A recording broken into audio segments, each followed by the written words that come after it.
first on the list is Anjana Sundarrajan in the GDD program in Dr. Gary Hahn's lab, and she will be presenting the typos in TBX5 that break the heart.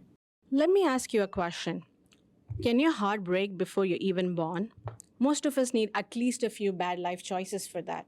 But for one child born every 15 minutes, it happens at birth. They start life with a heart that's in a way broken and needs mending. Congenital heart defects are problems with how the heart looks and work, like this hole. They are the most common birth defect and cause more infant deaths than all childhood cancers combined. When I was shadowing a cardiologist at UT Southwestern, I met parents of newborns who were recovering from heart surgery. Parents asking, why did this happen? Could it happen again? Those questions lingered because surgery can repair the heart, but it cannot explain why it broke in the first place. And that's where we turn to genetics, because DNA, the blueprint of life, may hold the answers. But here's the challenge. Some DNA changes cause defect, but others don't. We often cannot tell which is which. We need a tool that can test these changes at scale and precisely measure their effect. So in our lab, we built a technology that does exactly that. Think of it like running thousands of crash tests, but instead of cars, we are testing changes in DNA and seeing if they have potential to affect heart development.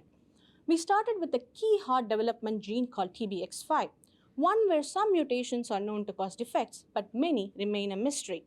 We tested hundreds of changes of TBX5 and saw a range of effects, but one result was striking: a cluster of mutations in a region, a spot where key heart-building signals can come together, shown as red dots with yellow spotlight in the middle panel.